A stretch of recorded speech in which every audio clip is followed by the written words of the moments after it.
What's up, guys? My name is Shah, and I'm a certified Make.com specialist. Today, I'm going to do a really fun automation for you guys, and it is something related to, and it is web scraping off of utilizing, and and it is web scraping basically websites, and it's basically web scraping data off of websites utilizing or by identifying hidden APIs. Okay, so let's dive into it. So as you can see on my screen, I today what the website that we're going to be scraping data off is called Crexy.com.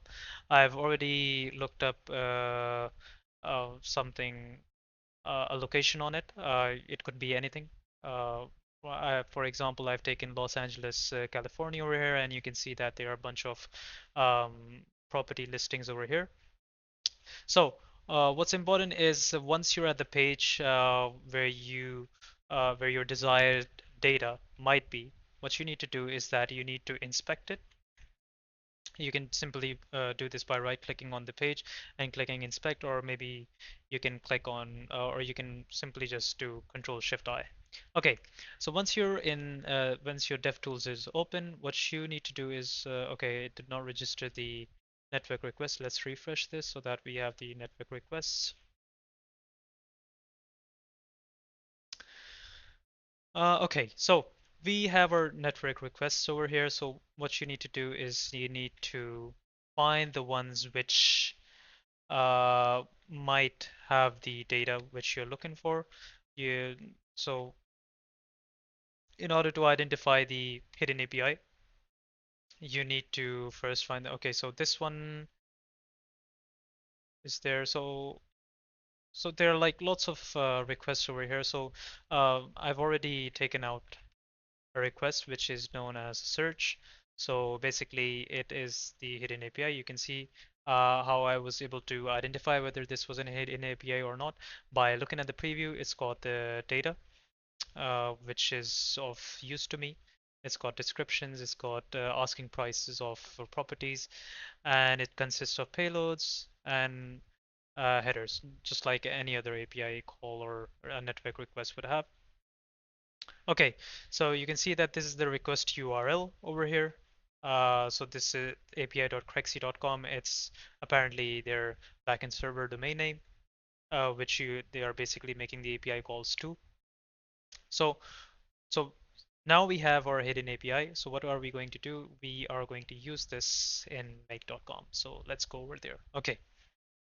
Okay, so I've already set up a automation scenario over here in which we are using HTTP um, module to call that API. I've already set up the URL that we saw over there. You can see it's the same and filled in the required parameters. Just I'm going to skim over them.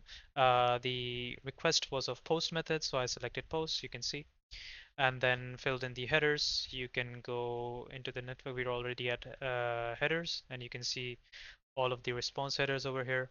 Um, you can put in accept encoding, accept language, origin, refer, but the most important one is the authorization. Without this, the network request will not proceed because this is, think of it as the access token in order to make that API call. So we need this token in the API call for it to be made successfully. Okay, so you can look at this setup.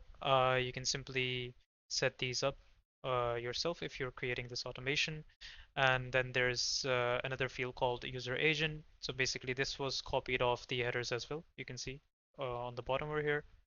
Um, so this is basically like camouflaging yourself that you are not a bot.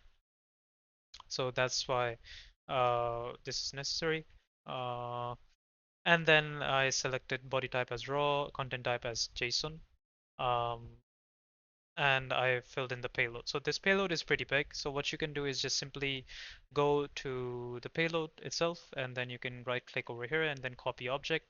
This is going to give you the payload, which you can put over here. Okay, once that's set up, uh, in order to not consume the operations, what you can do is just click on run this module only. So it's just gonna use this like run this module, the first one, and you can find out whether you've set it up correctly or not, whether it's working or not. So it went it ran successfully. You can see that we have the status code as 200, and we have all of the data that was being received over there. Now, I think now that we have scraped the data off that website, we would definitely want to store it somewhere, for example, in a Google Sheets.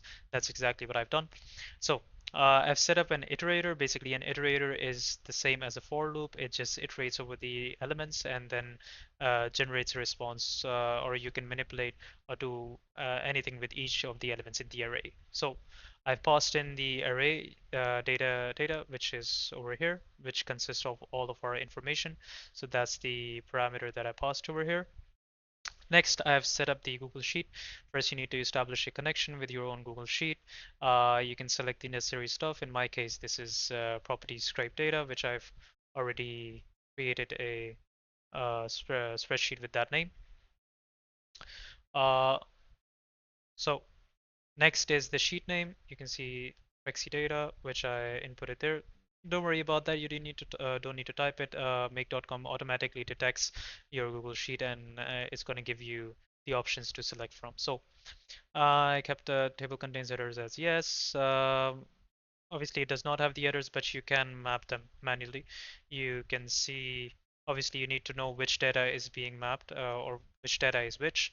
In my case, I haven't done that. You can see that there is some data populated in it as well. I'm just going to erase this to show you the data populating dynamically. Okay, so um, you can set up these keys as the headers in the Google Sheet, and then you can see that once the iterator ran, we have all of the like we have one of the elements and it's showcasing the respective key value pairs.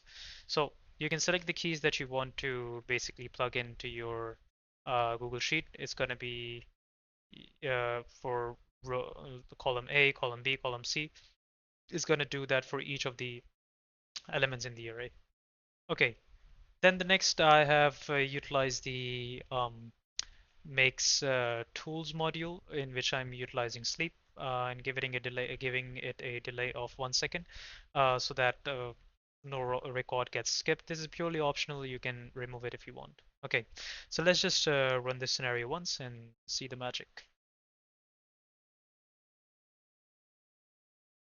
Okay, so you can see that this number over here, Google Sheet one, it's going up. So it's gonna run for each of the elements. So I'm not gonna like run it through the whole, I don't know how many are there. Yeah, like so like 60 elements of the array. I'm not gonna do that. I'm just gonna run it for a couple and then I'm gonna start because we need to be careful of the operations being used because on make.com operations is the way the pricing works. Okay.